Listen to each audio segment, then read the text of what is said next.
Down the 5-second call. Robert Spurgeon back into the ball game. Pat Williams, or rather Kelvin Bryant, will sit down, the freshman out of Atlanta, Georgia.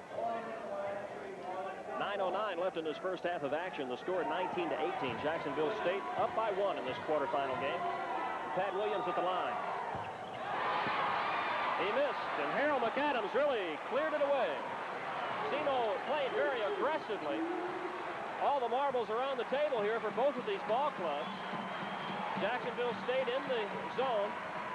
Aaron, Cochran. SEMO takes the lead for the first time in a while, 20-19, SEMO. Pat Williams with the ball now. Bounce pass off the hands and back to the Indians. Jacksonville State is not used to playing a half-court game. They're used to running up and down with the basketball. What did we say they average per game? Over 80 points. Yep. It's 20-19 right now. There's no way there's going to be that many points. And now there's an official timeout while they wipe up some moisture. Gives me a chance, Mike, to pass this along. This NCAA Division II quarterfinal game is being brought to you exclusively by KFBS TV Cape Girardeau.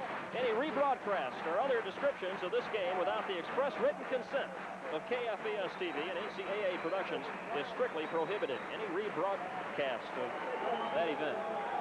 Hey, it's warm in here. Pretty good, Dandy Don. It is warm, I'm telling you. It's in the 60s outside, and the pit, they call it, Houck Fieldhouse, is a very warm place. Every fan, every seat has someone in it. Back to action now, and this is Harold McAdams at the top of the key.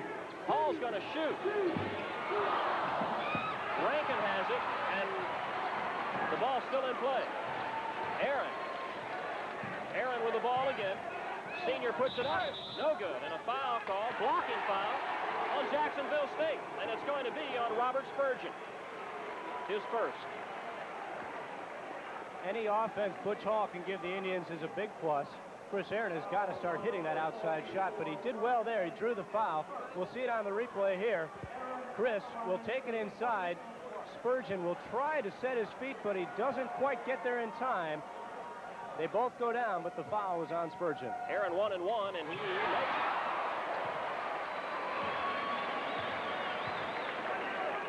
Aaron, a 65% free throw shooter. He made that one the hard way. SEMO up by 2, 21-19. No. Rebound is grabbed by McKellar. Almost stolen away, but McKellar gets it back. Earl Warren now with the ball. Almost stolen again, and Aaron's going to pick up a foul.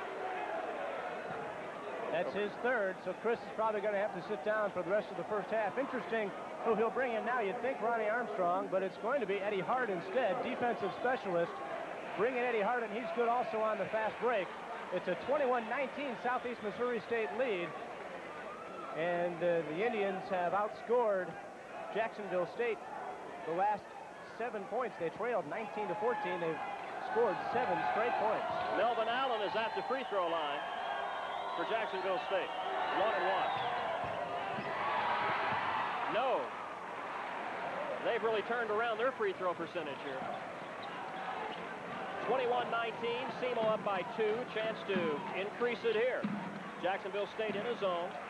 And they bring the zone out even further. They had been packing it way inside. Now they're bringing it out.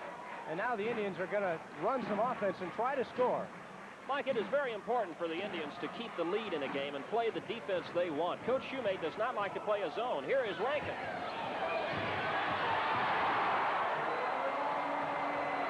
What can you say about that one except it went in? 23-19, Indians up by 4. 9 straight points for Southeast Missouri State. Jacksonville State forced to play the half-court game.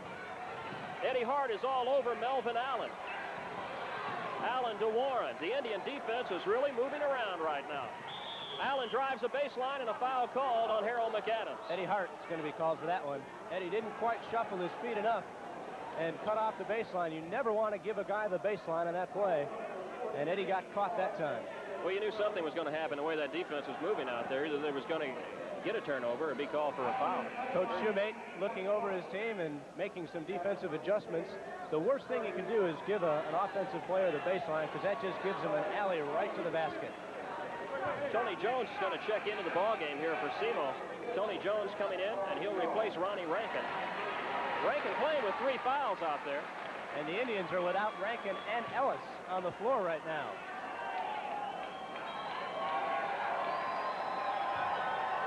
Well, Melvin Allen, a 1-and-1.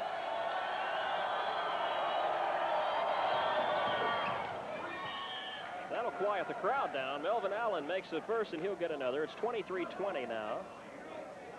And now the referee, I believe, is going to caution, well, I don't know what he's saying, but I know there's a coach's area down there, and maybe Coach Shoemate's venturing past that. We'll just have to speculate at that as the referee's talking over. There you see Coach Bill Jones. He's got the coat off. He's had it off from the opening tip. Both these coaches dressed very well, I'll say that for them. They look very nice to start the game. Allen will shoot the second of the 1-and-1. He made them both. 23-21, 2-point game, and now Jacksonville State falls back in that zone. And Butch Hall has the ball for the Indians of SEMO. Quarterfinal action, the winner to the Final Four in Division II. With this lineup in the game, SEMO will be very patient. Eddie Hart. That they shoot. McAdams missing. Jones. My goodness, who's got the ball? Jacksonville State has it. Well, SEMO had their cracks at it. Here's Allen, a collision. No whistle, another collision. This time, Butch Hall.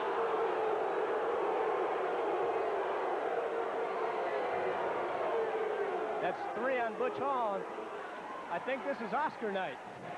Everybody wants that charging foul called, and they're not really getting hit very hard, but they're sliding 5 and 10 feet at each bit of contact, and the referee, you'll see it here, Melvin Allen charges into Harold, no call there. Now Butch says, I want to get the charge call, and Allen bumps him, but look at Butch, his legs and feet and everything are still moving. That's a good call.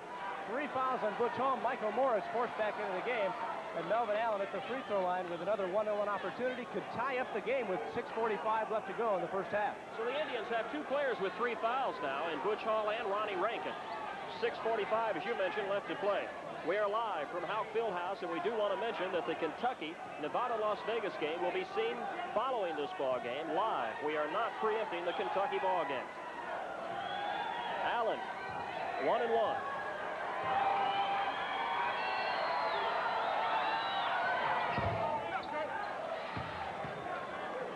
The next one would tie the ball game if Allen can put it in. 23-22, SEMO up by 1 point. This game so far is everything we expected it to be, Mike. Allen takes his time.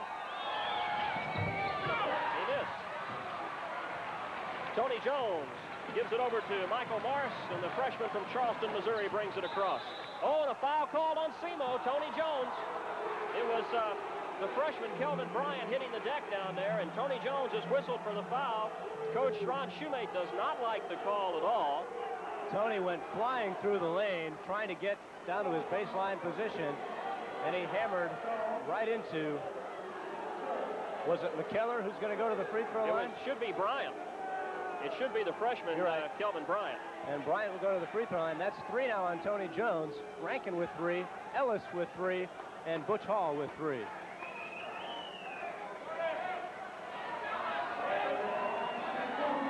Well, at the line, Kelvin Bryant, the freshman. He missed. Who's got the ball? Jump ball. Harold McAdams is playing with a great deal of intensity out there right now. He doesn't want this to be his final game. He's a senior, and he wants to go out with a blaze of glory. He wants to go to Springfield, Massachusetts next week, as do all the players from both teams. But Harold seems to have an exceptional spark going tonight. It's SEMO's ball on the opposite possession rule. Jacksonville State falls back in a mid-court defense here. And now Earl Warren comes up to meet Michael Morris.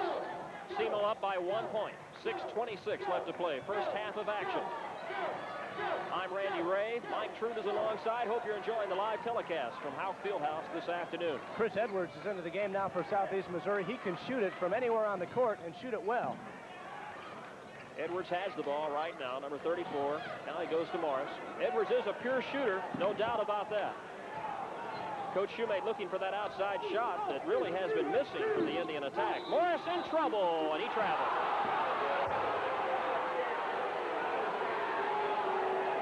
SEMO was totally lost on offense, and Coach Ron Shoemate needs a timeout to get his guys in straight because Jacksonville State came out in a different zone defense, and they did not know how to attack it. Good timeout call. Let's take a timeout right here. 5:58 left. The score, SEMO 23, Jacksonville State 22. Back with more live quarterfinal action in just a moment.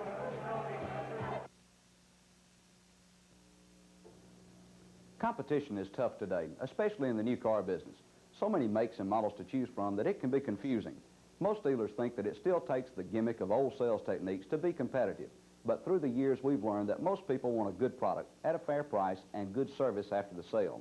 It may sound simple, but we believe that satisfaction is really what you're looking for. Shop with us next time. We believe you'll find a very pleasant surprise. Superior Olds Buick.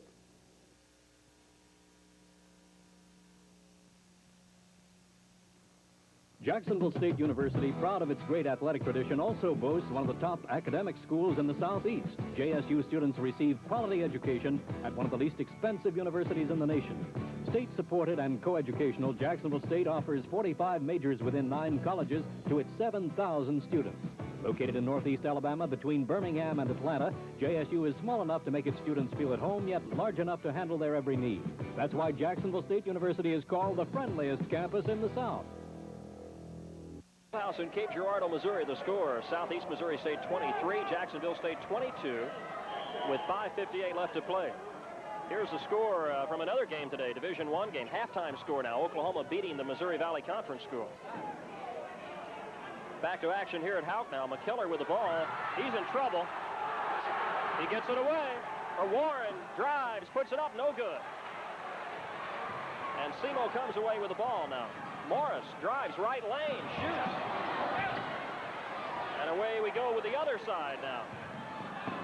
Shot is no good. Fine. We have a whistle. Foul's going to be called on Robert Spurgeon.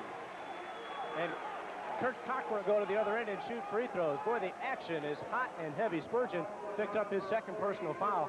SEMO doing a great job on the boards. They're outsized, they're out-physicalized in the game, but they've got 5 more rebounds so far in the game. Here's the replay of that rebounding sequence there. Going up is Chris Edwards there. Now Kurt Cochran standing there, and Spurgeon comes over the back, and Kurt had his hand on it. Yep. Well, Cochran at the free throw line now. He's a kind of one-on-one situation here. And Jacksonville State has it. And Allen, I think someone stepped on Allen's heel, and he is a little slow right now, but he shakes it off. Allen being guarded by Morris. SEMO on a man-to-man right now. And boy, it is a moving man-to-man defense. Here's Bryant, the freshman, and he goes over to McKellar. Inside, Spurgeon. And Jacksonville State takes a 1-point lead. It's 24-23. Less than 5 minutes left in this first half of action now. Michael Morris, who's the point guard out there looking over the defense, goes to Edwards. Edwards wants to pass, now takes a dribble and goes to Rankin. In trouble, knocked away, and it goes back to the SEMO Indians. Boy, Coach Ron Shoemate screams off the bench, shoot the ball. He was forced to put Rankin back in there. He didn't have anybody on the floor who was consistently hitting an outside shot or an inside shot for that matter. 24-23, Jacksonville State with the lead. Bad pass by Edwards. Terrible pass. Allen, good. And Allen crashes into the crowd. 26-23, Jacksonville State up by 3. Allen's got 8 points in the game. He's the leading scorer as of now. Edwards in trouble, goes to McAdams now. To Morris. This is Rankin. Jacksonville State up by 1 point. Allen. No good. Edwards has it. Gets it over to Morris. Boy, we have some fast action. Morris. Rankin open.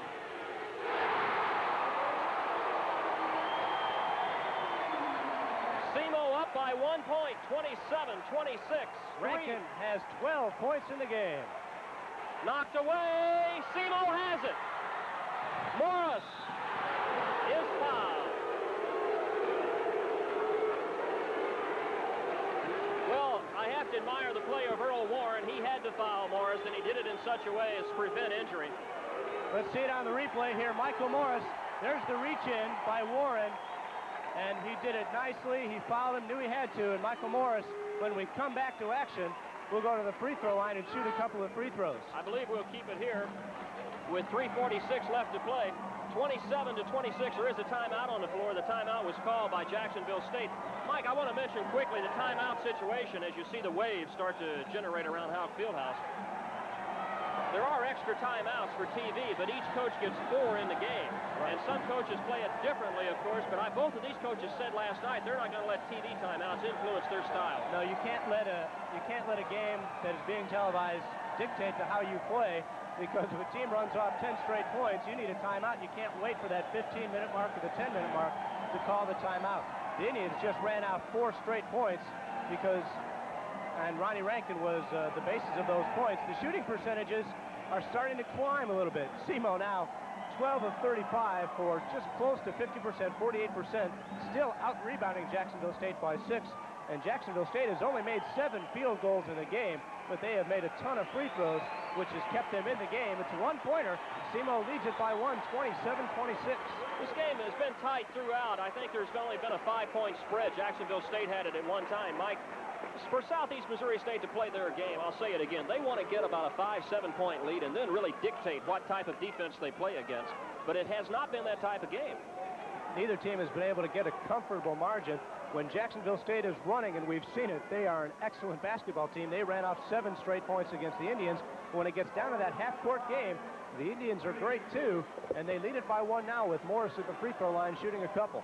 Boy, the crowd is right on you here at Houck Fieldhouse, and the referee just had someone escorted from the building. Michael Morris will shoot 2. Morris, for the Indians this year, I'll tell you his stats, he's a 64% free throw shooter. Here's a substitution as we have Robert Guyton coming back in and the freshman Kelvin Bryant taking his seat. What is Guyton's foul situation, Mike? Robert Guyton in the game has just 1 foul. Okay, Michael Morris shooting 2, the freshman.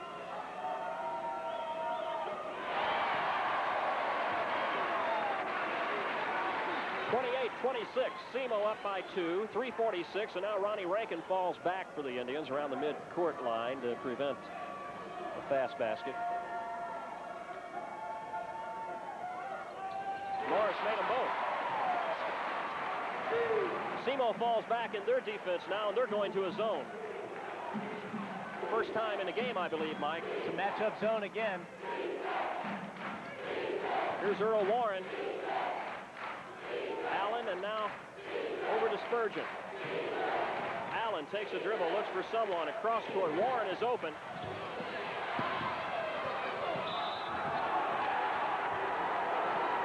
Shot is good by Guyton, but it's an offensive charge call, so no basket. No basket. Had it been a player control foul, then the shot would have counted, but a charging foul nullifies it. It's just a turnover. SEMO gets it back leading by 3. When SEMO plays that zone defense, it'll hurt them on the boards as we'll look at the replay here. There's the charge. Great position by Kurt Cochran. Well, Michael Morris has the ball now, and SEMO up by 3 with a chance to increase the lead. Rankin is going to shoot.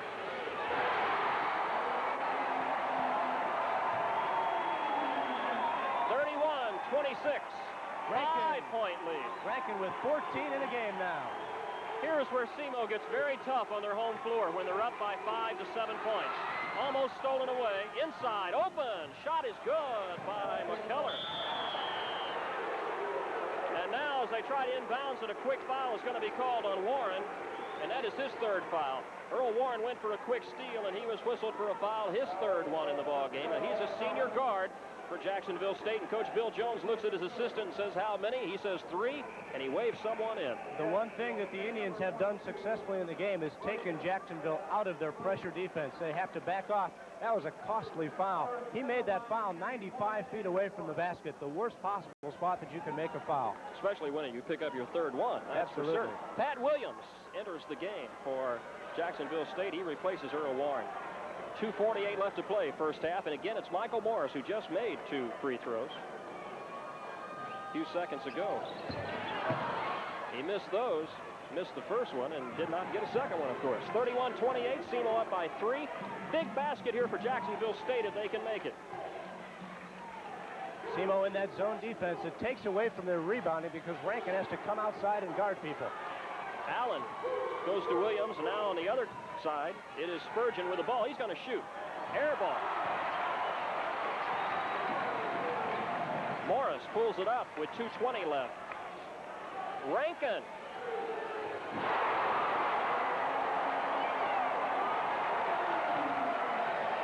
.33-28 SEMO. Ronnie Rankin is red hot. If Jacksonville State doesn't score here and SEMO gets it back, look for the Indians to hold it for the final 2 minutes here. Michael Morris comes away with it. No.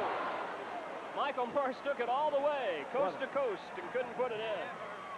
This is Pat Williams. He's going to put it up. No Great good. block by Chris Edwards.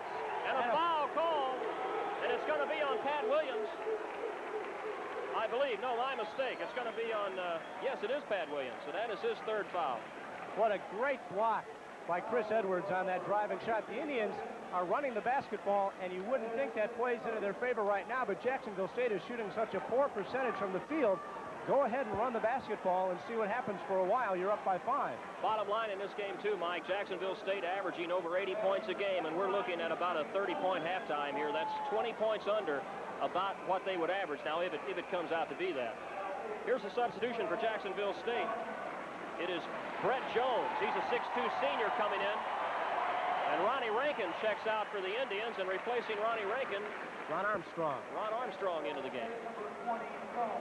And another guy to the free throw line now for Southeast, Harold McAdams, another very poor percentage. 49%, the worst free throw shooter on the team. And you can see why right there. Harold gets it back. Well, if you can't hit him, get the rebound. No consistency on his shot. I mean, for him to make a free throw is really a 50-50 chance. 1:30 left to play first half, and SEMO's really going to slow things down here. Armstrong takes it in, way in. Now he gets it back out to Morris. This doesn't surprise me at all, Mike. They should have done this the last time down the floor. Although Michael Morris had a good fast break situation, when you're up by 5 against a team like this, don't throw it away. Armstrong brought it down, tried to feed over in the corner, and threw it away. It's the 7th turnover of the game for the Indians. 1:05 left now in the first half, and Jacksonville State will have a chance to cut into the Indian lead. Here's Jones with the ball. Jones over to Allen. SEMO in that zone. Allen inside. McKellar tripped up in a foul on Harold McAdams, and Coach Ron Shoemate cannot stand that he leaped about 10 feet in the air. He's mad about the fact that they got the pass inside. He's not so mad about the foul. The pass never should have gotten in there, and that's what he's mad about. 5-point lead, 51 seconds ago, and Coach Shoemate is going to wear a path between the start of the bench and the end of the bench in this game. At the line, it's McKellar. He's a 61% free throw shooter.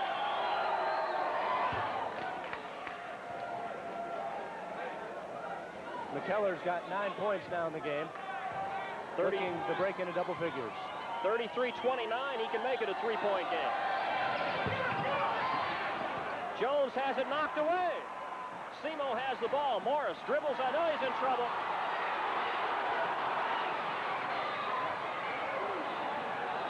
Allen comes away with it. You believe that?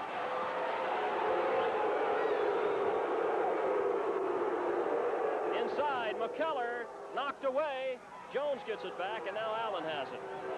26 seconds left in the first half. Jones is open. Partially blocked by Edwards. SEMO has it, and a foul is going to be called on Spurgeon. His third foul. A lot of guys in foul trouble in this game. We'll go to the other end and shoot a 1-on-1. What a block by Chris Edwards. Brett Jones into the ball game, came in about a minute and a half ago, so you want him to shoot it. And then at the same time, Chris Edwards said, I'm going to put it right back in your face, and he did. Well, 20 seconds left in the contest. Coming up at halftime, we'll have a profile of the SEMO gymnastics team. They are involved with Jacksonville State's gymnastics team in a meet in Oshkosh, Wisconsin tonight. They're at the regionals there. SEMO has won, I believe, 3 regional championships in a row. Quite a rivalry between these two schools, although this is the first time the basketball teams have ever met. Ron Armstrong makes the first free throw. 34-29. SEMO. Ron's first point of the game. Armstrong puts it up. Missed the second one, and Jacksonville State has it. Whoa, McKellar turned around, and now it's stolen. Michael Morris has it, and a foul called on McKellar. That's called a foul out of frustration. He had the ball, and then he's 6'7" tall. A little guard steals it from him. So he said, I'm going to try to get it back, reached around, and got a little piece of Michael Morris, and Michael to the free throw line with another chance for a 1-and-1. McKellar was not expecting that pass. He turned around just to find it right at his chest level anyway, so he struggled for control, and then Morris really got in on him. Big men are not supposed to handle the basketball. That's what he's saying right now to his coach. That's what Michael Morris thought. He said, something's not right here. A 1-and-1 for Morris.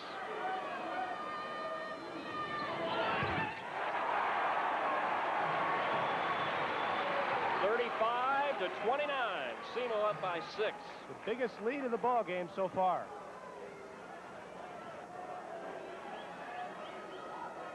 Morris, another shot, of course. They made them both. Okay, 13 seconds left, first half. 36-29. Jacksonville State will try to put one in. 10 seconds left now. Allen with the ball to Jones. 7 seconds. Allen. Shot. Bryant is no good. Off the backboard with no time left on the clock. That's it. We are at halftime. The score, Southeast Missouri State 36, Jacksonville State 29.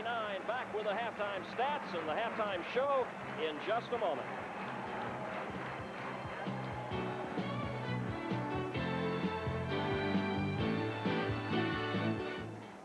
Winning gives you a special feeling of pride. We're proud of the winners at Jacksonville State and proud about our business too. We think that people who buy a car from us share our pride because our #1 goal is customer satisfaction. You'll find that Superior Olds Buick offers what you're looking for, a good product at a fair price and good service after the sale. No high-price gimmicks, just basic good business. That's easy to understand. Shop with us and find out why our customers are the real winners. Superior Olds Buick, 120 South Quintard.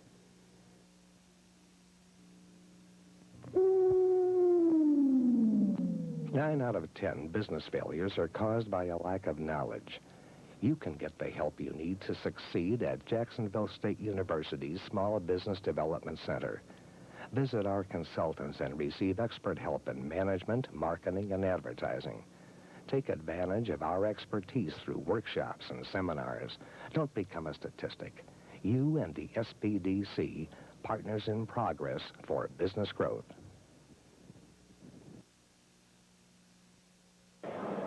It is halftime here at Houck Fieldhouse in Cape Girardeau. We are back on the floor. 36-29. SEMO has the halftime lead. Very interesting first half, Mike, and the fact that Jacksonville stayed red hot from the free throw line for a while. Then they went cold. SEMO's shooting percentage was terrible. Then Ronnie Rankin got hot. So it's been that kind of game. It's been a picture-perfect Southeast Missouri State game the way Ron Shoemate wanted it to go. He knew Jacksonville would come out in man-to-man full-court pressure. At about midway through the first half, they've abandoned that to try to get in the half-court game. SEMO's shooting was horrendous, but Jacksonville's wasn't any better. And once Southeast Missouri got a little momentum, got the lead, they were able to control the tempo. Jacksonville totally went away from their pressure game and had to play SEMO's game. So right now, SEMO is in excellent position. You know, and I think the crowd's bothering Jacksonville State. I don't care what they say. I think that they reacted a little bit in the second half. They lost their composure. I think they have to. Once the team gets on a run, the other team forces the ball a little bit, forces situations that aren't there, a few passes. The free throw that they shot in the beginning was incredible. To be able to knock down 6 and 7 in a row like they did. I think the flow of the game is finally getting to Jacksonville State, although they're a very explosive team. You don't win 28 in a row without getting to the quarterfinals and without being able to come back from a 7-point lead. I would say they've been doing something right, that's for sure. We'll have the halftime stats coming up a bit later on, but before we do that, the SEMO Gymnastics and the Jacksonville State Gymnastics team involved in a regional tonight in Wisconsin, and the SEMO team is apparently headed for another finish among the top Division II squads in the nation. Now here's a look at the SEMO Gymnastics team. After a second-place finish in the national tournament last season, the SEMO Gymnastics team has had another great year. running up some high point totals throughout the season. It is now the time of year the team has been looking forward to. It's regional time with the Nationals just around the corner. I'm real happy with our condition right now. The meet with the University of Illinois here and then SIU there. We did just exactly what we wanted to do to get ready for regionals. Meeting teams like that you have to hit, and you have to hit one routine at a time, one event after another. The girls did just what we wanted to. We have a few little minor aches and pains that somewhat of a concern, but I think we're in pretty good shape. There's no doubt the SEMO team now has a national reputation, and they are the top-seeded team in this weekend's regional in Wisconsin. No, I don't think it adds any pressure to us. It puts us in a position that we really want to be in, which is to lead off vaulting the normal home team rotation we get to have on the road. We'd like to have the same rotation for nationals. That'll depend a lot on how we do at regionals and how Jacksonville does at regionals. But I don't think it adds anything. We've been number one almost all year long, and I don't think that has a big effect on the girls anymore. Well, this year will mark the end of 3 careers for SEMO, 3 All-America careers, and Margaret Heidbreyer, Lori Schoenbaum, and Vicki Strini, all seniors and all All-Americans. And as Coach Bill Hopkins says, it's tough to replace athletes of that caliber. It's going to be almost impossible to replace them. We can replace some tricks with some new recruits, but we can't replace what they have put into the program for 4 years. They've just done a fantastic job. Been the major part of the team for 4 years. And capping it with a national title, I guess, would make it a little sweeter, huh? That's what they want, real bad. If we had won the Nationals last year, I know Vicki would not have come back. I'm not sure if Lori would have come back, but they came so close and they knew it last year. They decided that's what they really wanted. They'd again sacrifice another year to win the Nationals. Well, there's no doubt all 3 seniors are shooting for that national title this season, and they will all walk away with some great credentials. Vicki Strini, an All-American on the uneven bars. I think I've improved a lot since I've been here, and I think my 4 years at SEMO have made gymnastics for me in general worthwhile. Getting so close made it to where we had a little taste of what it was like or what it could be like, and I graduated in December, so I'm in graduate school right now, and I would have left in December had we won last year, but had to give it another shot. Lori Schoenbaum, a 2-time All-American on balance beam and floor. Lori wants to cap it all with a national title. Yeah, that'd be nice to do. That'd be a good way to end it, I think. The only year left now, so I don't want to do it. And Margaret Heidbreyer, an All-American on the vault. No regrets at all. I'm glad I came here. I was looking at Mizzou, but this was definitely exactly what I wanted. I love Cape, and I love this team. And like the rest of the team members, Margaret wants to end it all as the nation's #1 Division II gymnastics team. Are you thinking about it this year? Yeah, oh yeah, every day. We've been counting down the days for at least 2 months now.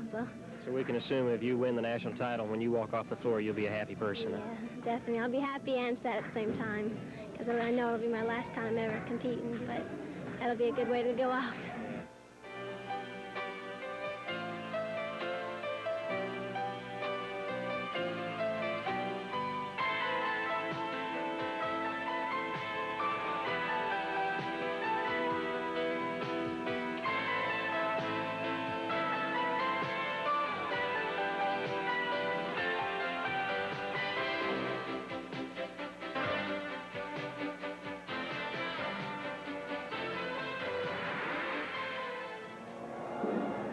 SEMO gymnastics team has a great chance of finishing among the top of the nation, maybe winning a national title. The SEMO indoor track team is probably going to wrap up the men's indoor title today. They already did. They've already won it? Already won it. You add that to the cross-country title the men won earlier. The SEMO basketball team still in the running. What a great year they're having here. And outdoor track is still yet to come. That's They right. finished 3rd in the nation last year, so what can you say? They've had a great year.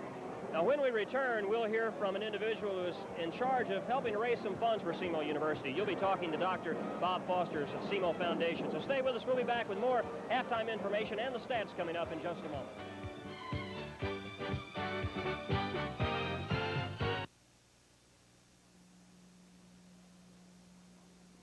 Frances Shelton of Lincoln is 57 years old, has 5 children and 16 grandchildren.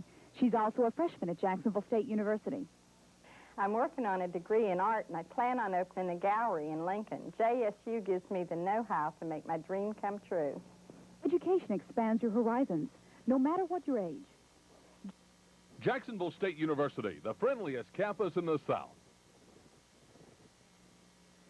Spring is just around the corner, and the factories have given us extra allocations to get an early jump on the competition. Right now, you can choose from our largest inventory of new cars this year. And when inventories are high, prices are low. From full-size luxury to compact economy, tremendous savings on everything in stock. And our finance department is ready to make terms easy to finance or lease a new car.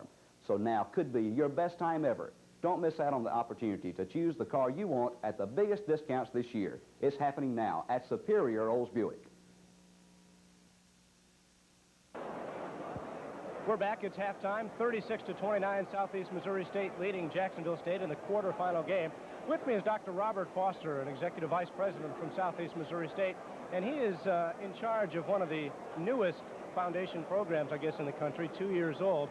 But what a job the Foundations Committee did last year, $1.2 million. You have to be extremely pleased with that output. You bet we are. And we're all going to have better than $1 million this year. We feel confident right now. What got the program started, and why is it so successful? I think there are 2 reasons. One of them is the success of our volunteers that we've been able to attract. The other is the fact, as you well know, we have a lot of loyal alumni out there, and they feel like this is their university, and they're pleased to be part of the partnership. Now, $1.2 million is a lot of money. How is it spread out? I know it would take forever to explain every little thing, but how is it generated throughout the university? Right. Well, $300,000 of that went to equip the Rhodes Hall of Science, our newest science building, and most of the rest of it has gone directly into our academic programs. And then tonight, a big dinner here in town, I know, is going to be a great affair for you guys tonight. That's right. We're having a Copper Dome dinner, but we're not only inviting Copper Dome members, but we're inviting the general public. We have Congressman Bill Emerson speaking to us. He's going to be talking to us about the state of the nation. You know, we're at one of those watersheds as far as federal legislation, that sort of thing is concerned. A lot of things are happening right now, and we're really pleased to be able to bring Congressman Emerson to give us the inside story. Now, $1.2 million last year. What's the goal for this year? $1.5 million. $1.5 million. Will it increase every single year, hopefully? Well, yes, that's our hope, certainly. Dr. Foster, thank you very much for being with us. We're at halftime, 36-29, Southeast Missouri State leads. Who's going to win the game? SEMO. Southeast Missouri State leads it by 7. We're just close to the start of the second half tip-off, and we'll be back with more halftime information, including the official scoring, right after this timeout. Competition is tough today, especially in the new car business. So many makes and models to choose from that it can be confusing. Most dealers think that it still takes the gimmick of old sales techniques to be competitive. But through the years, we've learned that most people want a good product at a fair price and good service after the sale. It may sound simple, but we believe that satisfaction is really what you're looking for. Shop with us next time. We believe you'll find a very pleasant surprise. Superior Olds Buick.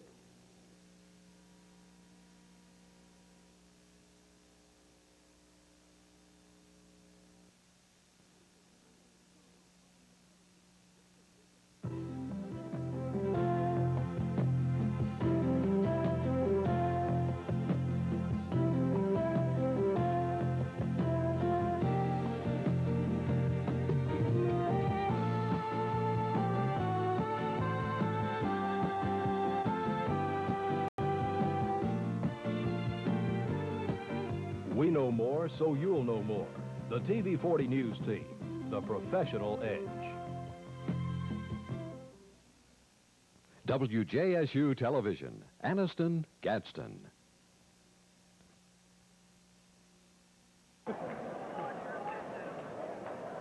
Well, we are back live here at Howe Fieldhouse in Cape Girardeau. I'm Randy Ray. Mike Trude is alongside. As you see, he made his way back up from the floor. We're about ready to start the second half. Let's take a look at the statistics as we have them now in the first half. You'll see the halftime score 36-29. SEMO up by 7. Now, Jacksonville State is shooting only 29%. Only 29% in this first half. SEMO is shooting 37%. Free throws, Jacksonville State 13 of 19. And SEMO 8 of 16.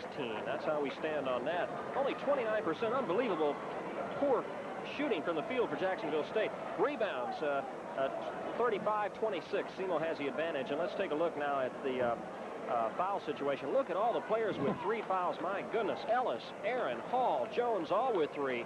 Warren, Williams, Spurgeon with 3 for Jacksonville State. Mike, someone is going to get in serious foul trouble here. But the key thing, SEMO goes a lot deeper than does Jacksonville State. Southeast Missouri can go 9 and 10 people. They can put 2 totally different teams on the floor and still be relatively all right. We've seen already that Jacksonville State will only go 2 or 3 people deep. And the telling story of the game so far is that rebounding statistic, 35-26. Southeast Missouri State leading by 9 rebounds and 7 points. Okay, we are ready to start the second half of action now.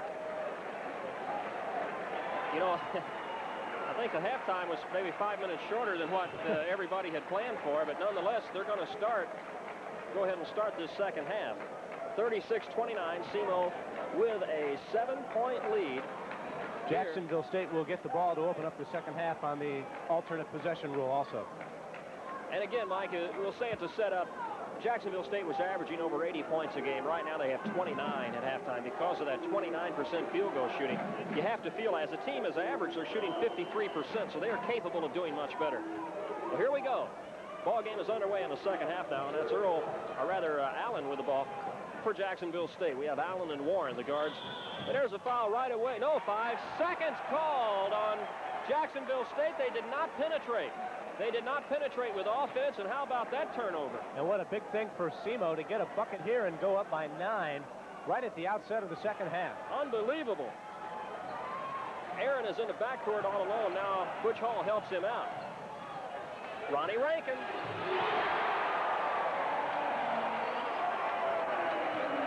Well, Ronnie Rankin is doing the trick here. Here is Allen. He answers it with a basket. 38-31, 7-point and full court pressure by Jacksonville State. SEMO's in trouble. Now they get it across. Ronnie Rankin behind the back dribble. Rankin, right side. Ronnie Rankin came to play some ball today. Rankin has 20 points so far. Shot from the free throw line, no good. Oh, and a foul underneath, and it's going to be on Jacksonville State. Riley Ellis really hammered Guyton to the floor, and the foul is going to be on Guyton. SEMO with a 9-point lead, and the Indians have the basketball, 40-31. And now Jacksonville State is going with the full court pressure to try to get back into the game. At the onset, they tried to do it to blow the game open. Ellis tripped up. No call, and Jacksonville State has the ball. The pass was a little ahead of Riley Ellis, and when he tried to get it, he was tripped up. Underneath, open and good. Robert Guyton. Full court pressure now. Butch Hall has it. 40-33. Ronnie Rankin.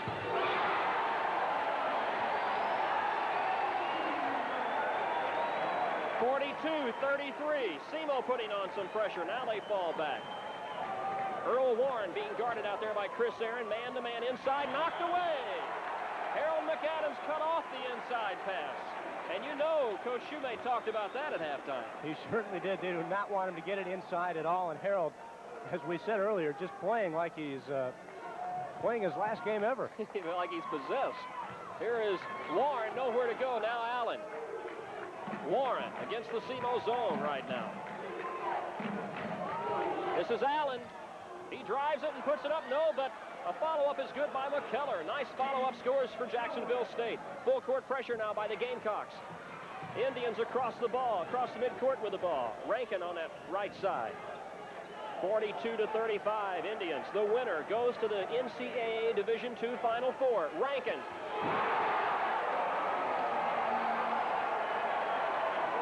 Ronnie Rankin is having one of his best games ever. Knocked away by McAdams again the second time. He cut off the inside pass, and the ball goes to SEMO. Ronnie Rankin has 24 points, and all 8 of SEMO's points here. Technical foul has been called on Jacksonville State. A technical foul called on Jacksonville State's coach, Bill Jones.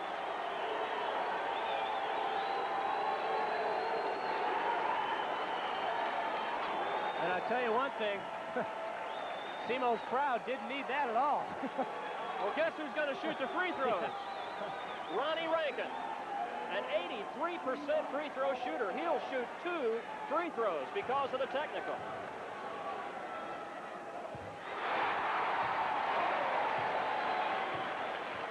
The Indians are up by 10 points.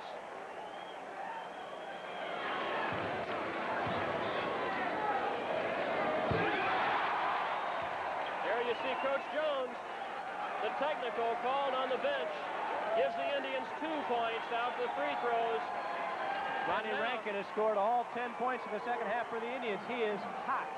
46-35, Indians up by 11, and Jacksonville State really fighting to stay in the game right now. And SEMO's going to pull it out for a while. Indians with the ball after the technical, of course, so it would be a 4-point play if they can make the bucket here. Now the Indians have to try to not get sedate here and just feed the ball into Ronnie Rankin. Riley does have to take control here.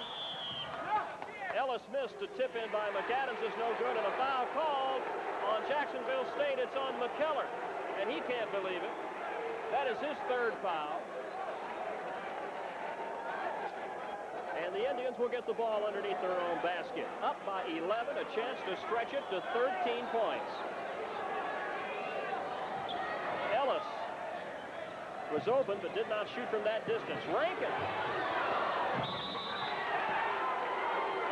Foul on Jacksonville State on Robert Guyton, and Guyton almost ran into the stands. That's his 4th foul.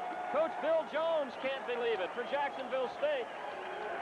A timeout called by Jacksonville State. Listen to the crowd.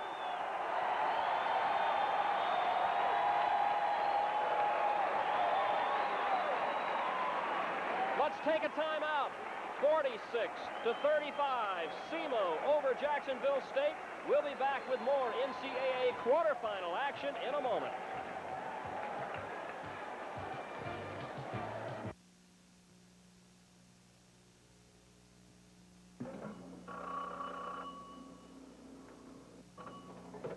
Hello? I just heard you were back in school. That's right. I'm at Jacksonville State University working on a business degree. Are you kidding? I didn't think you were serious. Now that the children are grown, we decided it was time for me to do something for my own personal development. Jacksonville State is perfect, and I'm loving every minute of it. I've always wanted to go back and work on my degree. It's never too late to continue your education. I'll call Jacksonville State right now. Jacksonville State University, the friendliest campus in the South. Winning gives you a special feeling of pride. We're proud of the winners at Jacksonville State and proud about our business, too.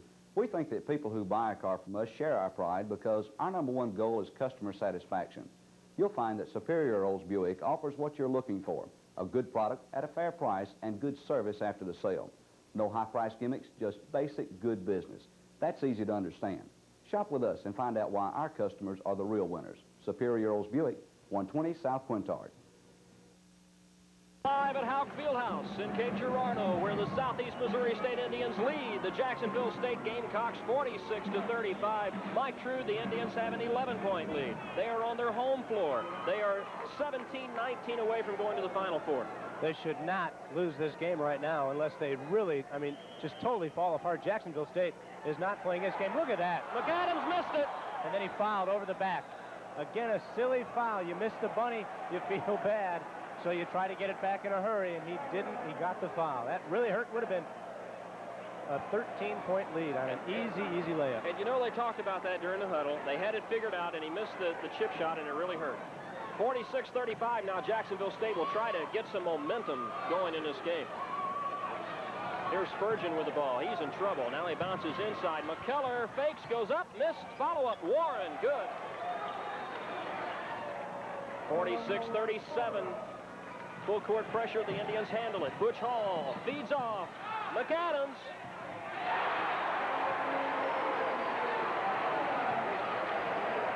Indians put on some pressure also. It is Allen bringing it across. 48-37, still an 11-point SEMO lead. This is Bryant with the ball, the freshman for Jacksonville State. Allen twists and turns, right lane, puts it up. It's no good, and a foul called on SEMO is on Harold McAdams. And now Harold has 3 personal fouls. What a move by a Jacksonville State player. Here comes the replay. Melvin Allen Look at the double pump. Gets up in the air, goes there, and Harold did not have great position, so he was hit with the blocking call. And now we have some trouble in the stands. Listen to the hand for Harold McAdams. He checks out. And Kurt Cochran into the game.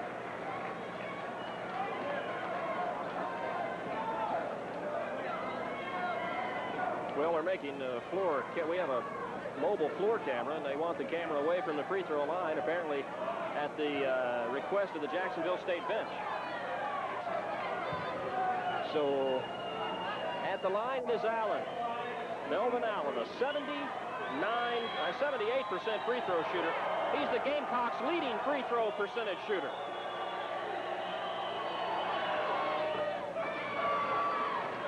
It is now a 10-point game. That's Allen's 10th point of the game as well. SEMO had a 7-point halftime lead. They now lead by 10. And Allen makes them both. Full court pressure now by the Gamecocks, and Rankin looks for someone. He goes to Aaron. We're going to see some pressure from here on out. Stolen away. Jacksonville State has it. Shot is up and good by Spurgeon. And it's 48-41, 7 points. Again, full court pressure. Butch Hall with the ball, dribbling, looking for someone. He goes to Rankin. Rankin to Ellis. Jacksonville State has the ball. Allen feeds it off. He lost it. Hall has it for SEMO to Rankin. Jacksonville State's Allen now with the ball. Melvin Allen's going to shoot it. It's good, and he's fouled. And the basket will count for Melvin Allen, and that's the kind of plays that Jacksonville State is going to have. Well, they're already back in the game. It's 48-43. But the foul was on Melvin Allen. But the basket will count. Allen now with 13 points in the game. Ronnie Rankin doing a great job on defense that time, but Allen did get the shot away before running into Ronnie. 15:50 left to play in his second half of action in the ball game. 15:50 left. Butch Hall across the mid-stripe line now. SEMO up by 5. Ellis is open.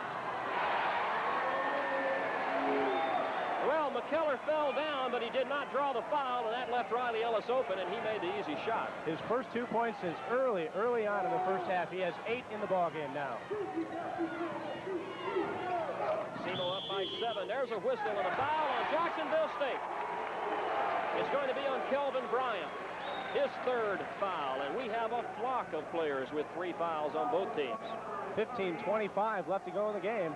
50-43, Southeast in the lead, and they're 2 fouls away from being in the bonus for possibly the final 13 minutes of the game. Ronnie Rankin putting a move. He can't get by Spurgeon. Butch Hall. Chris Aaron covered up. He lost it. Now Hall gets it right back. No, he traveled. Turnover goes back to Jacksonville State. Tried to do too much with the basketball. He couldn't decide whether he wanted to take it into the basket or pull up and shoot a jumper, and he did a little bit of both and got called for traveling. Jacksonville State with the ball now, and this is Earl Warren bringing it across mid-stripe, guarded closely by Chris Aaron out there. SEMO leads by 7, 15 minutes left to play. Stolen away. Ellis got a hand on it. This is Hall to Aaron. Back. Rankin. No, but he's fouled. It's Kelvin Bryant. It started out as a pretty play, Mike. Then it became a broken play, and Jacksonville State commits the foul. If we can see that again, watch the pass by Aaron. Just touches it with his left hand, and Riley can't handle it, but it goes right into Rankin's hands. And then Ronnie will come up and draw the foul as Kelvin Bryant picks up his 4th of the ball game. Ronnie, watch this move. Well, we lost it. Ronnie will be at the free throw line shooting 2. Ronnie Rankin has had a fantastic game for the Indians. He has 26 points right now. He's at the free throw line. Yeah. The Indians' top free throw percentage shooter comes through that time. There you see Jacksonville State coach Bill Jones. He had a technical called against the Jacksonville State bench in this second half. And the man at the line right now made both of those. Shot is good by Rankin. It's 52-43 SEMO. This is Warren with the ball. Ronnie Rankin all over him. Now to Allen. Allen twists and turns, puts it up. No good. SEMO has it. Hall. Ellis. No. Jacksonville State back the other way. Warren. No. And the Indians slow it down. Every time the Gamecocks have come down with a chance to get back in the game, they throw up a poor shot and really they're putting themselves out of the game. SEMO is not running away with this game by any measure, but Jacksonville is not doing the things they have to, and SEMO now is pulling it out just a little bit. Ron Shoemate does not want to play against the zone if he doesn't have to. Jacksonville State is in a zone, and he's going to draw them out. So we'll see some coaching moves here, some chess moves. The Indians pulled this off against Central Missouri State this year in Warrensburg, meeting the defending 2 national champs. Now here's Ellis.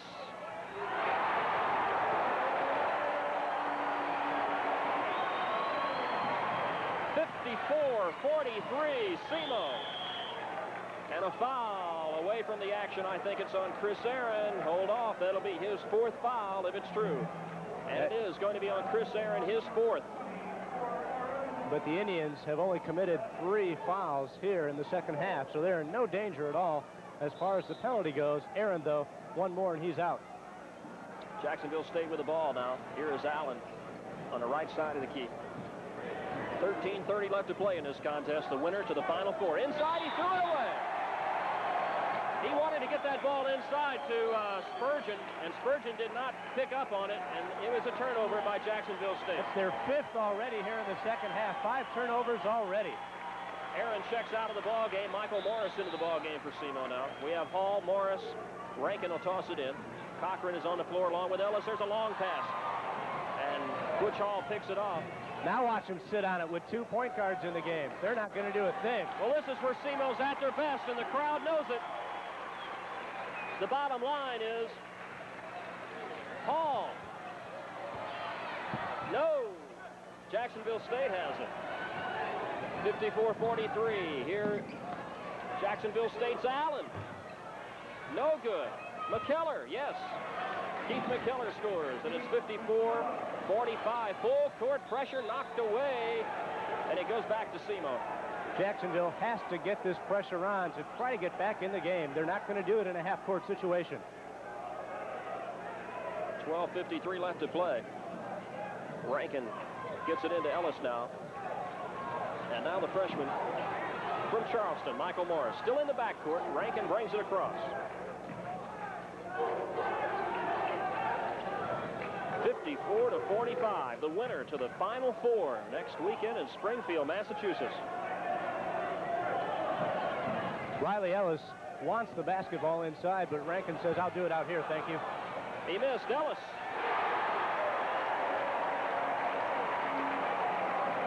Here's Warren for Jacksonville State. A miss. SEMO has the ball. Rankin comes away with it. Butch Hall. And they're going to go into a passing game. The object of this attack, Mike, is to still score. It's to spread it out and score. Rankin under to Ellis, and a foul is going to be called on McKellar, I believe, 54. And that is his 4th personal foul. The object is to score, but it's also to score with either Rankin or Ellis or a layup. You don't want a poor shot in this situation. You're taking time off the clock. It's down to 11:58. You're nursing the game along now with an 11-point lead, saying, come foul me. We'll make our free throws. Ronnie comes out for a breather now as Eddie Hart goes into the ball game, and Ellis will go to the free throw line to shoot a 1-and-1. Also going out of the ball game is Keith McKellar, and back in comes the freshman Kelvin Bryant. And we mentioned the heat factor here today. It is warm outside. It is a very warm gymnasium. These players have to feel the heat out there, especially with the intensity in this ball game. O'Reilly Ellis is a 58% shooter. I barely got that out, didn't I? Now, when I played basketball, you had to call bank shots. Now, I don't think Riley called that one. Biggest lead of the day for SEMO, 12 points. 13-point lead for the Indians, 58-45. Pat Williams with the ball for Jacksonville State. 11:50 left to play.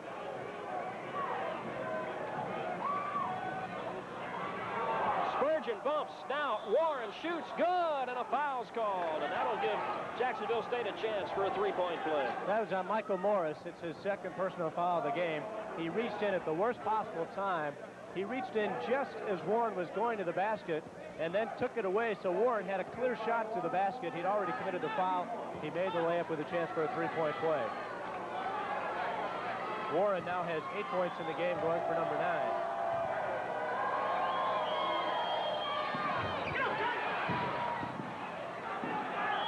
Out of bounds. It'll go back to Jacksonville State, I believe. Yes. Jacksonville State will have the ball down 58-47. It'll be Bryant tossing the ball in play.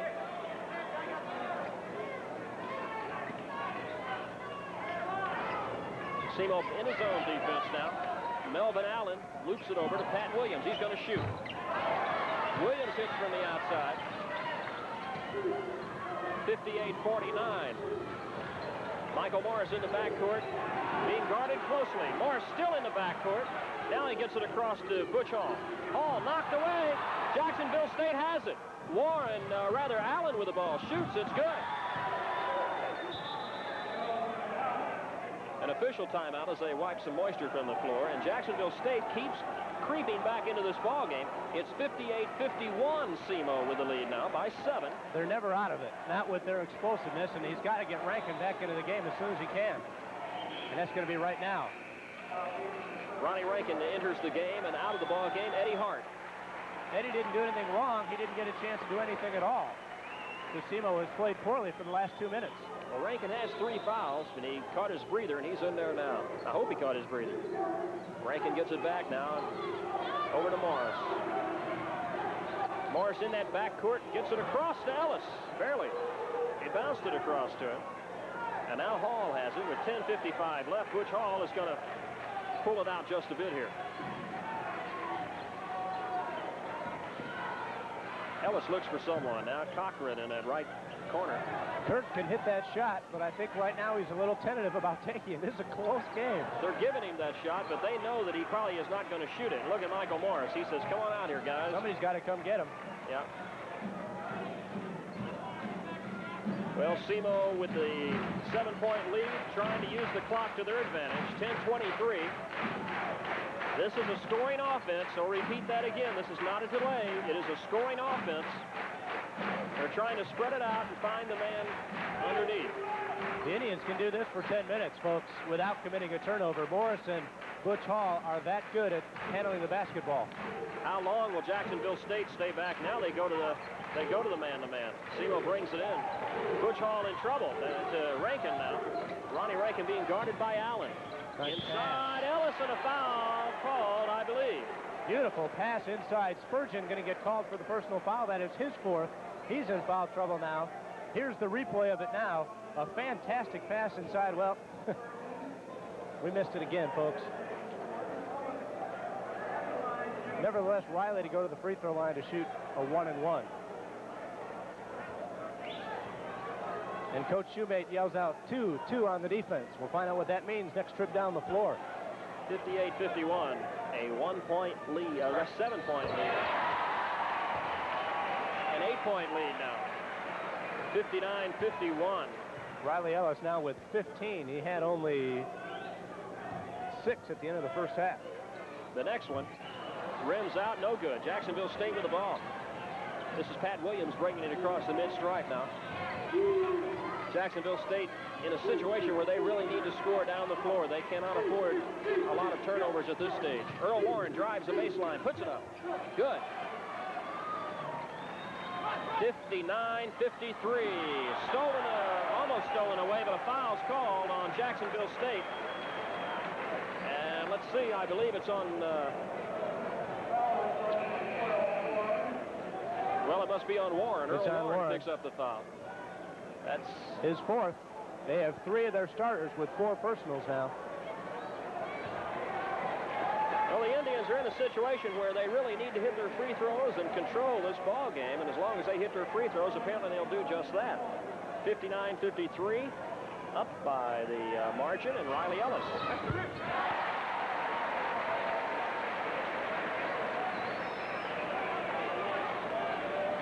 makes it 60-53. Ellis again. SEMO gets it right back. Morris has it, and the Indians are going to take their time and look for a scoring opportunity here. Morris drives in. Good.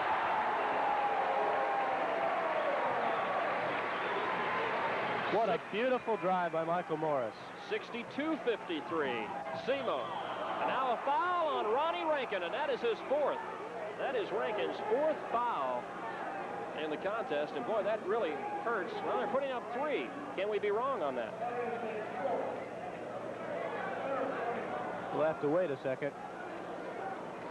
The foul was on Rankin. They're saying it's his third. Down on the bench, Ronnie has 3 personal fouls, and well, we have a timeout. We'll get it straight during this timeout. 9:05 left to play in this ballgame. The score: Southeast Missouri State 62, Jacksonville State 53. Back with more quarterfinal NCAA action in just a moment. Spring is just around the corner. Back live at Houck Fieldhouse in Cape Girardeau. It's time to check the other quarterfinal action in Division II taking place tonight, actually. Kentucky Wesleyan will play American International. Looking at the North Central, South Dakota State against California Hayworth. By the way, the winner of this game would play the winner of that Kentucky Wesleyan American International game Friday night in Massachusetts. Let's look on down now. The East Regional. Mount St. Mary's won this game last night, so Mount St. Mary's has advanced to the Final Four. And finally, this game right here. This game here. So we're ready to go. That was, by the way, Ronnie Rankin's third foul, so we were one off. 3 fouls now for Rankin. Back to play. Jacksonville State with the ball. 9:02 left to play. 62-53. SEMO. Indians now drop back into the zone defense, saying, beat us from the outside if you're going to do it. Pat Williams shoots outside, but doesn't connect. Underneath Warren, he makes it. 62-55, full court pressure, and a foul called on Jacksonville State. It's on Earl Warren. That's 4 on Earl Warren now. No, that's 5. Warren is out of the game. Warren is fouled out of the ball game. He played a great game. 12 points for number 12, Earl Warren. He is the senior out of Oneonta, Alabama, and this very well could be his final game, but what a way to go out. That's right. It's not over yet, though, folks, by a long shot. He's had a great career at Jacksonville State, if it should end this way. I know the folks at Jacksonville State certainly realize that. By the way, this quarterfinal game being brought to you exclusively by KFBS TV, Cape Girardeau. We also welcome those viewers watching on a tape-delayed basis on WJSU TV in Anniston, Alabama. 2 fine programs represented on this basketball floor this afternoon. The last couple times down the floor, Jacksonville State has really been pounding the offensive boards because SEMO is still winning the battle of the boards 43-35 at the last break. That's an 8-rebound advantage. The Indians were out-rebounded in their last 4 games prior to this one. Keith McKellar into the ball game, and he also has 4 fouls for Jacksonville State. Morris now a 1-1 for the SEMO Indians.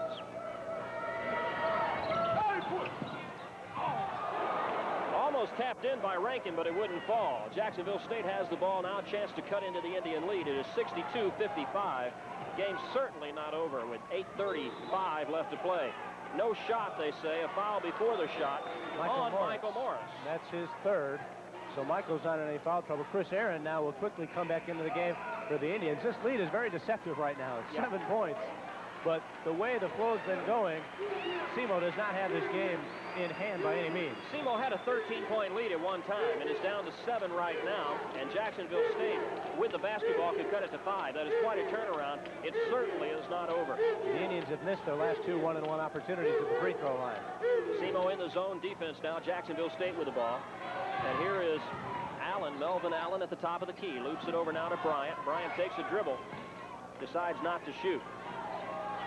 So Jacksonville State's going to have to shoot outside. There's a shot by Bryant. No good. Bryant. Yes. Well, Jacksonville State crashing the boards because they know they have to. 62-57. It is a 5-point SEMO lead with 8:05 remaining to be played. The Indians are just looking for Ronnie Rankin, and there's a lot of guys out there who can score with a basketball, not just Ronnie. Rankin loops inside. Ellis shoots and scores. And McKellar had to give way because he's playing with 4 fouls. Stolen away now. Let's see. Aaron has the ball. He gives to Butch Hall. The Indians trying to keep the momentum. Ellis knocked away. Loose ball, McAdams. Ellis in trouble. Nowhere to go. He traveled. Ronnie was covered up, nowhere to go, and he traveled with the ball. And both the defenders just stood there with their arms straight up in the air. They couldn't have fouled him if they wanted to. Great defensive job, and Jacksonville with another chance to cut it to 5. 64-57 is our score. SEMO, 7:24 remaining to be played in this quarterfinal game. The winner to the dream world of the Final Four in Springfield, Massachusetts.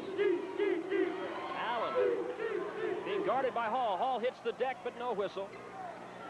This is McKellar. Knocked away, but Williams gets it back. Now he's in trouble. Now he gets it over to McKellar. McKellar a move. No good. Allen, oh, he tripped up. No whistle. Spurgeon with the ball. This is a wild, wild basketball game. Williams, right lane. No, and a foul called on SEMO. It's on Harold McAdams. Harold couldn't quite get his feet over there in time. Ron Shumay wants a traveling call, but no such luck. It's the 4th foul on Harold McAdams now, and he was trying to help out Chris Aaron, who got beat pretty badly on the play. We'll see it here on the replay. Watch Harold try to scoot over there and get position just out of the picture as he runs into him. And to the free throw line will go Williams. Thad Williams for Jacksonville State is an 82% free throw shooter. He's the leading free throw per shooter, and he makes the first one. He leads this team in free throw percentage. 64-58. And Williams. Again, they can cut it to 5. Williams going for his 4th point of the afternoon. Bingo, 64-59. 6:45 left now. Full court pressure. SEMO tries to inbounds the ball to Ellis. Ellis back to Rankin. SEMO will have to handle the full court pressure. They do this time. To Ellis on the right side to Butch Hall to Rankin. He walks and he traveled. Ronnie Rankin put a move on, but he traveled. Costly turnover now as the ball goes back to Jacksonville State. And it can quickly become a 3-point game, and Jacksonville is not rushing anything right now. Hall puts a hand in there, but he did not smack the ball away, and Allen brings it across. Man-to-man defense. Allen shoots. No good, and a whistle foul on Jacksonville State. Melvin Allen will get called for the foul. That's his 4th. Very good job that time by Harold. He got his feet in front of the basketball. On the other hand, Harold's coming down to the other end and shooting a 1-and-1. We'll see it here on the replay. Watch this time as Harold will get the position, scoots over there, and is really clobbered by Melvin Allen. And we'll go to the other end, and look at Ronnie Rankin trying to scoot in there at the free throw line. Yeah, you can't blame him for trying when Harold McAdams goes to the line. Now, Harold, you know, can hit those free throws in practice, but it's been a tough year for him, a 49% free throw shooter. And Harold will be in a 1-and-1 situation. Jacksonville State with a rebound. 64-59 is our score. Chance for Jacksonville State to cut it to a 3-point game. 6:15 left to play. They lost it. Spurgeon lost it. It rolled right through his legs, right in front of head coach Bill Jones. And he's saying, come back and put some pressure on these guys. 6:13, clock running to go in the basketball game. 64-59. The Indians still clinging to a very shaky 5-point lead at the moment. At one point, they led by 13. Rankin.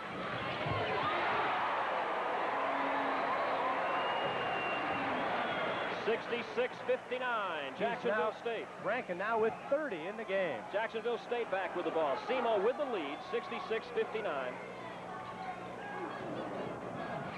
Bryant to McKellar. Allen comes away with it for Jacksonville State. A lot of contact underneath the boards right now.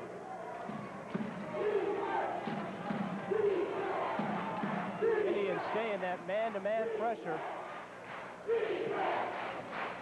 Pat Williams gets it over now to Bryant. Rankin is guarding the freshman. Allen with the ball. The crowd chants defense. 5:12 left to play. 66-59, knocked away. Spurgeon to McKellar. He shoots and scores. 66-61. It is a 5-point game. Chris Aaron is in big trouble. Now he gets it all the way across to McAdams. 4:49 left to play. The winner to the Division II Final Four. Morris, or rather Butch Hall with the ball, and he goes to McAdams and gets it back now. It's great to watch Butch really turn it on at the free throw line as he speeds into the court right Harold there. McAdams. No. That's his third layup that he has missed in the game. Bryant. Yes, and he is fouled. A possible three-point play for Jacksonville State. That is the 5th foul for Harold McAdams. He is fouled out of the ball game. Jacksonville State has cut this lead to 3 points, and they will be at the free throw line. Harold McAdams leads the game with 4 points and unofficially 5 rebounds. Harold did a great job on the boards during the game. And will it be his last game ever at Southeast Missouri State? He's a senior. 4:23 remains in this one. And Jacksonville State, with a great comeback, was down 13 points and has a chance to cut it to 2 right here if Kelvin Bryant can hit the free throw and convert the 3-point play. Well, Kelvin Bryant is a freshman for this Jacksonville State team, a 54% free throw shooter. The Indians' 13-point lead at one time is now down to 3. And Bryant can cut it to 2. He does. Timeout on the floor. 4:23 left. Our score, SEMO 66, Jacksonville State 64. Stay tuned. Back with more quarterfinal action in just a moment. Whew. Competition is tough today, especially in the new car. Back live at Houck Fieldhouse in Cape Girardeau, we have a whale of a ball game. 66-64. SEMO with a 2-point lead over Jacksonville State. 4:23 left to play. SEMO's biggest lead of the game was 58-45 with about 12 minutes to go in the game. It is really whittled down, 66-64. The Indians have the ball underneath. Houck Fieldhouse has never been noisier than it is right now. Ronnie Rankin with the ball as they start counting it off. Full court pressure. He gets it into Ellis, and look out, he threw it away, and a foul called on Pat Williams. Williams got a hand in there, and he's whistled for the foul. That is his 4th foul, and now we're in a bonus situation. We'll go to the other end. That had to be a foul because surely Riley is Riley is a very physical, strong person. He would not make as poor a pass as that looked like. So Williams definitely did clip him on the arm. But free throws will tell the tale down the stretch here, the final 4:20. Both teams in the bonus.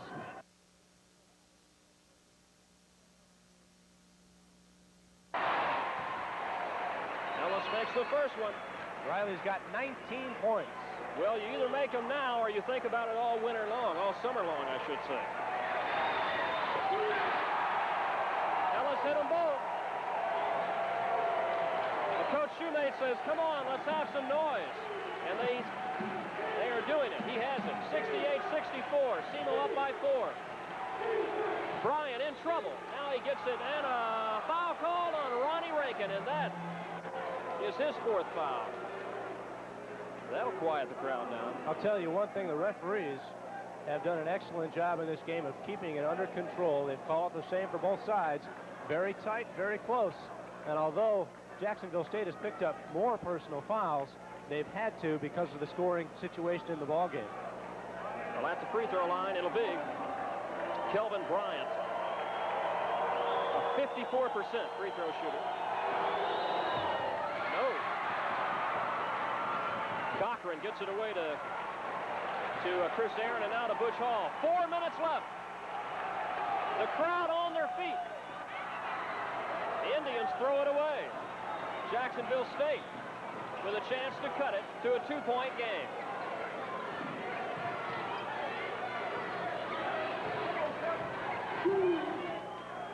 Allen with the ball now against the SEMO defense. Spurgeon. Allen right lane. Good. It's a 2-point game. 68-66, full court pressure now. The Indians with a 2-point lead. Chris Aaron dribbles through some traffic. Still in the backcourt. Chris Aaron is going to bring it down. 3:24 left. Aaron to Ellis. To Rankin. Cochran. No. Michael, or rather Butch Hall has it. Now to Rankin. The basket does count.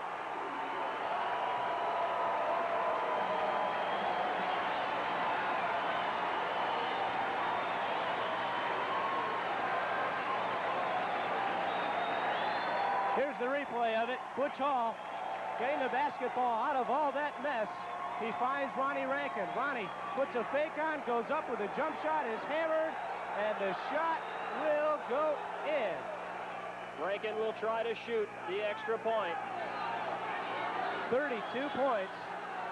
That's the 5th personal foul on Pat Williams. He's got to leave the basketball game. There's a discussion at the scorer's table. Williams is fouled out according to everybody's statistics. And Spurgeon Robert Guyton is going to come into the game in place of Pat Williams. Williams leaves with 4 points. Williams, the second Jacksonville State player to have fouled out. He joins Earl Warren on the bench. Look at Bill Jones. He wipes his forehead saying, holy cow. 3:05 remaining. Southeast Missouri State up 70-66. Ronnie Rankin at the free throw line. Rankin with 32 points. Unofficially. Unofficial stats, of course. We'll have the final stats at the end of the game. And we'll also join the Kentucky UNLV game live, so stay with us. 71-66, 3 minutes left to play. 3 minutes away from the Final Four. Timeout by Jacksonville State. Will take a timeout. 71-66. We'll be back in just a moment.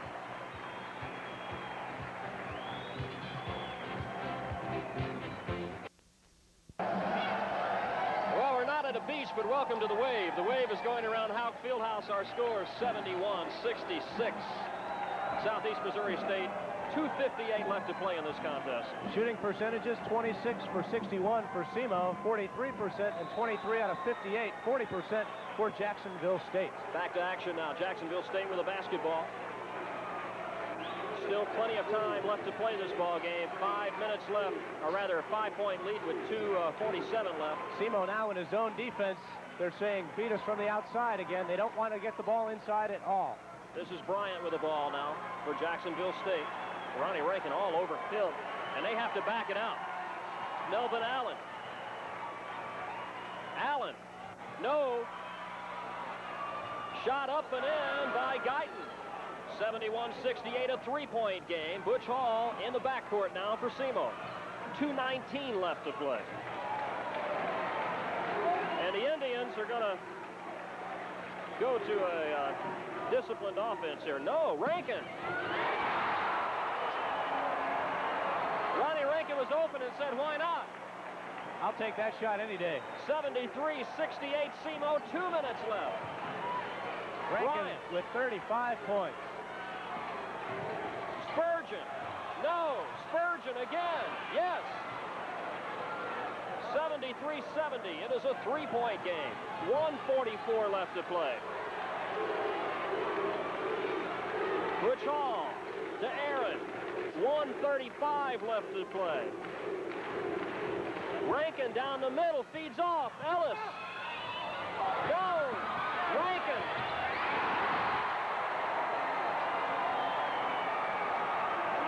$75-70. 1:20 left.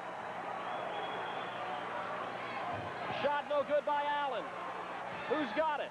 Shot up and in by McKellar. 75-72, and Jacksonville State wants a timeout. We'll keep the action right here. 1:10 left to play. Jacksonville State has really been pounding the offensive boards. They've been getting 2, 3, and 4 shots for the last 7 or 8 minutes of the ball game. That's how they've been able to whittle this lead down from 13 points down to a 3-point game, 75-72. But how about Ronnie Rankin? We can't say enough. There aren't enough adjectives and superlatives to give the guy. 37 points, even when they're in their delay game, he'll go to the free throw line and put up a jump shot, and 9 times out of 10, he's going to hit that shot. He saved his best game for the year till right now, and when your big man comes through and answers it, you're right, there are not enough adjectives to describe what he has done this afternoon. Coach Shumate right now in his huddle is telling his players, control the ball, don't throw it away, don't take any poor shots, let them foul you, and he really only wants Aaron and Rankin and Ellis and Cochran to touch the basketball right now, and Butch Hall to kind of control the show. On the other hand, Bill Jones is saying keep on the pressure, try to foul Butch Hall or Riley Ellis, the guys without the greater percentage, and just keep playing the pressure nose defense, keep crashing the boards, and they're still in this game with 1:10 to go. Not much strategy goes on at this stage. No, There's not much you can do except play tough defense and see who makes the free throws. The Indians had a 13-point lead at one time. It is 3 right now, 75-72, 1:10 left. Ronnie Rankin will toss it in play here for the Indians. The winner to the Final Four. Can it happen? Chris Aaron with the ball. Aaron is fouled. And it's Brett Jones. Brett Jones commits the foul. And he was brought in directly for that purpose. Brett Jones will now probably go out of the game, and they'll bring back in an offensive player, possibly. Here's the replay. Jones reaching around Chris Aaron right there, flipped him on the rear end, and that was the personal foul. Brett Jones, though, is going to stay in the game. That's interesting. He hasn't played since early in the first half, and he had his only shot blocked. Aaron is a 65% free throw shooter, a 1-and-1. He's a senior. Jacksonville State with the rebound. 1 minute to go. They could cut it to 1 point. Less than a minute. Allen with the ball. Spurgeon's going to shoot. No good. Guyton. Yes. The Indians lead is 1 point. 75-74, 40 seconds left to play. Butch Hall to Ronnie Rankin. Well, they don't want to foul Rankin. Rankin goes in, shoots. Unbelievable performance by Ronnie Rankin. Here's Allen, good. 77-76, the Indian lead is 1 point again, 19 seconds left. Rankin is fouled by McKellar. That is his 5th foul. He is out of the ball game. And Ronnie Rankin, the team's leading free throw shooter, will be at the line. A chance to put his team up by as many as 3. It's 77-76, SEMO by 1 right now. And a chance to get his... Here's the replay of that one. Ronnie going through the double team, and there's McKellar fouling him right there, not only with the arm, but with the knee as well. And Ronnie Rankin, after the timeout, is going to have a chance to score his 40th point of the game. SEMO as a team has only 77. He has scored better than half of the team's points. And Coach Shumate, when he thought back last spring about who he was going to bring into Southeast Missouri State, where did he find Ronnie Rankin? That's what I want to know. How did he get away from a lot of Division I schools?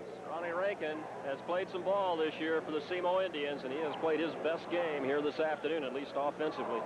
77-76, Indians up by 1, 16 seconds. 16 seconds away from a trip to the Final Four. Can it happen? For the first time in history, can it happen? It's a 1 point game. SEMO at the free throw line with the guy they want there, Ronnie Rankin. Timeouts become a critical factor here, and making those free throws becomes a critical factor here. And plus, Jacksonville is going to have to come down the floor and put up a very quick shot if Ronnie makes both of these free throws. We do want to mention that we will join the Kentucky UNLV game following this ball game, so stay with us, Kentucky fans. You're seeing a great game here this afternoon. Rankin, the key here is to make that first one. At least give yourself a chance to stay in the game with a 2-point lead, and then go about and knock down the second one to put you on that odd number, but the odd number 3 rather than the odd number 1. Well, Ronnie Rankin has 2 players back in Butch Hall and Chris Aaron to prevent the cheap basket. 1-and-1, Ronnie Rankin.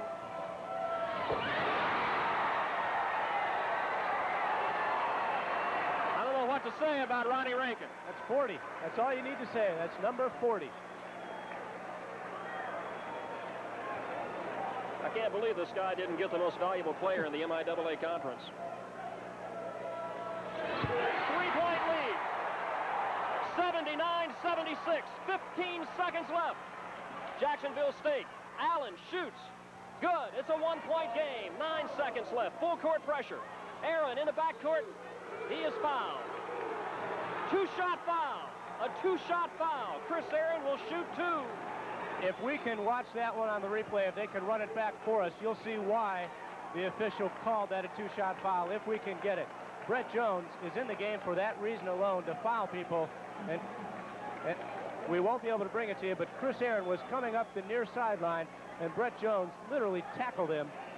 And he will shoot 2. And Aaron will go to the line to shoot 2. Ron Armstrong into the game, replacing Butch Hall. Coach Bill Jones instructing Melvin Allen. Chris Aaron will shoot 2. He's a senior. He has been here 4 years. 3 out of the 4 years he has been involved in postseason play. All he needs is 1. 6 seconds left. If he makes 1, SEMO's guaranteed of a tie and overtime. If he makes them both, the Indians are going to wrap this one up because they can go to the other end and just sit on the clock once they make a shot. But he missed it. Chris Aaron will get another one. This is the big one.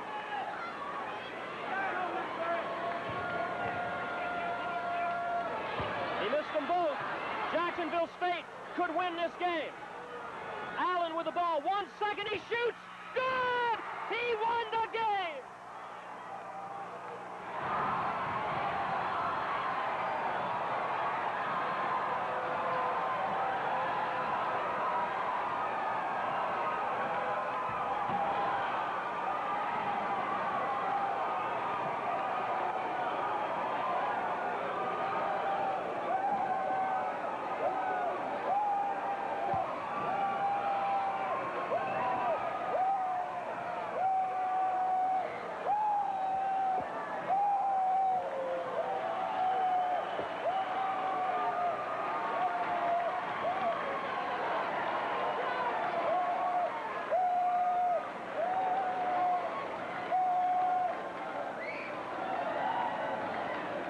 That told the whole story.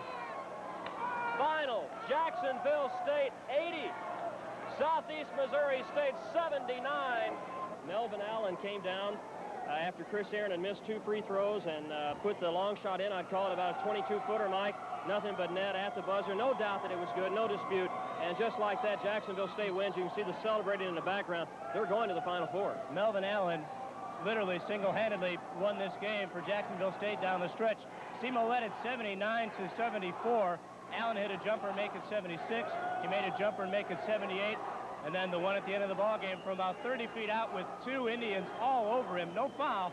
And that thing went right through, true as ever, and 80-79. 29 in a row. And we said it before, it's not a team that isn't going to come back from a deficit. But Southeast Missouri had its chances at the free throw line. Chris Aaron, the senior, you want him there. And he missed both. He had 2, and he missed them both. And that was the game right there. Well, you know, Jacksonville's got a great basketball team. There's no question about that, Randy. And we had an opportunity to win the ball game, but we didn't execute. But first thing I want to say, congratulations to Jacksonville, and I hope they go all the way. And secondly, I'm very, very proud of our basketball players. They played very well, and they played awfully well. A lot of people didn't think we'd be here, and we came a long way, and I'm just sincerely very, very proud of them. We don't want this to go out the window, but congratulations. Final 8, there's nothing to be ashamed of there. No, it seems like we have a hard time getting over it, but I'm very, very happy with our kids.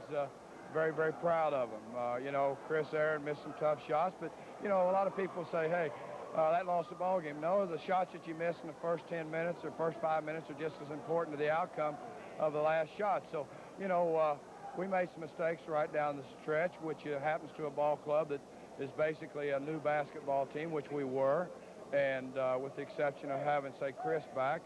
And other than that, you know, I was very, very pleased that, you know, we got where we were and played as well as we did throughout the tournament. I know it's bitter right now, Coach, but a big game to be in Cape Girardeau, and it's because you had such a great year, so congratulations. Thank you, Randy. Okay, Coach Ron Shoemate at SEMO Indians. Mike, we're going to try to hang on here for just a few moments and get Bill Jones. We'll be joining the Kentucky ball game, the UNLV game coming up live here in just a few moments. We won't keep it very long at all if we don't see Coach Jones. What, you know, when you miss 2 free throws and Allen put up the 22-footer, he had people on him, so you have to give him credit. He had a great game. He did, and probably the guy you want to feel most sorry for, although he will have another year, is Ronnie Rankin. Unofficially, 41 points. 41 points. SEMO had 79. So he scored more than half of SEMO's points and was literally the whole show throughout most of the ball game. If it wasn't for Ronnie Rankin, SEMO, you know, wouldn't be here anyway. Hey, isn't it ironic that Jacksonville State was averaging over 80 points a game and they hit that 81 points and win it? We're going to have to join the Kentucky ball game. We want to do that. So again, thanks for watching this afternoon. We had a great time bringing it to you. Terrific ball game. Final, Jacksonville State 81. Let me check that. Jacksonville State 80. Southeast Missouri State 79. A shot at the buzzer by Melvin Allen sends Jacksonville State to the Final Four. Thanks for joining us. So long.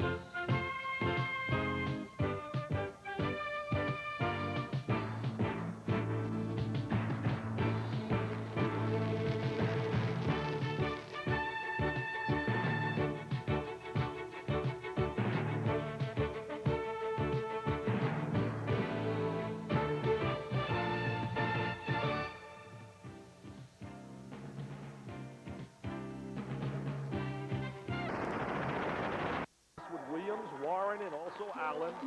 Allen now with 20 points in the game to lead the scoring, as we expected for Jacksonville State. Really a lot of panic against the pressure, John. 3 possessions now. They've come up empty. Ball fans came to Birmingham for the Southeast Regional. Yesterday's championship game matched Villanova and North Fork. One title will be decided a week from today. The Division II champs are back home, and home is about an hour east of Birmingham. The Jacksonville State Gamecocks are the Division II national champions. Jack State faced South Dakota State in the finals in Springfield, Massachusetts Saturday. Guard Melvin Allen poured in 18 points as the Gamecocks came from behind to win the title game 74-73. More than 100 fans turned out at the airport here in Birmingham yesterday to greet the returning heroes.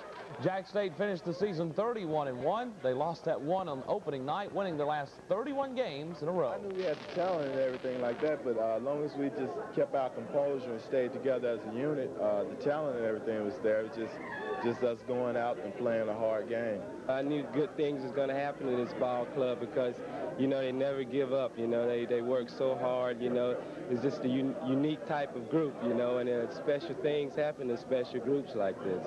Coach, I know it's a cliche cold question, but what do you do for an encore here? Well, we go home and try to celebrate this as much as we can and let it linger as long as we can as a team, but I think as a staff, what we do is we start recruiting Monday morning to try to replace some of the guys that we're going to lose. Congratulations to the Jacksonville State Gamecocks, Division II national champions. That's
Play as hard as they could play every play, play it from horn to horn, and then when the horn did blow at the end of the ball game, they were going to put their arms around each other, and they were going back to the dressing room and circle their wagons back up if things didn't go well, and the next time out they were going to be a little bit better, and I think that was evident for us all through the year. You know, a lot of people in the Owensboro area, Kentucky Wesleyan fans in the tri-state area, know how good the Great Lakes Valley Conference is. Your conference, the Gulf South Conference, a very good one as well. You did something phenomenal, in fact, unprecedented, getting through there undefeated. Well, I've told the story to a lot of our folks at home. If somebody had come into my office at the start of the year and told me that we might go through the Gulf South Conference undefeated, I'd have lost my house and car and everything. We feel like we've got a tough league from top to bottom. There's been a 10-year survey done by the NCAA, and our conference was voted the toughest league in Division II, and we're proud of that fact. And for us to go through there an unprecedented 16-0 and 3-0 in our conference tournament speaks very highly of what our players have done, and I'm not sure that we'll see that in the future. Regardless of if you win or lose here, what does making it to the Final Four mean to you in the program? Well, it means a tremendous amount, because our players have, first of all, accomplished the goal that they set out at the start of the season, and I think that's important. It's important for our program because I think it'll help our recruiting. It gives Jacksonville State University a little national attention, and that's good for our entire university. And we've got a lot of fans here tonight that came all the way up here to support us, and our fan attendance throughout the course of the season has picked up. And I think everything that's happened this year, other than the loss to Belmont Abbey, has been very productive for us in what we're trying to do in our program. And this is just kind of the icing on the cake. Good luck. That's Bill Jones, the coach of Jacksonville State, and his Fighting Gamecocks having an outstanding year. One of the things I really liked about him was the fact that in an article he said, basketball is not the most important thing in the world to me. He says it's there to have fun. We should have a good time with it. We should do well with it, but nobody's living or dying over it. That's a very healthy attitude, but Jones has done a great job. He's got a good team. There's no question about it. A sensational coach. And his basketball team, I like to keep mentioning the term athletes because I think it's something everybody associates with the way these guys go up and down the floor. And athletes is something that is associated with the Gulf South Conference.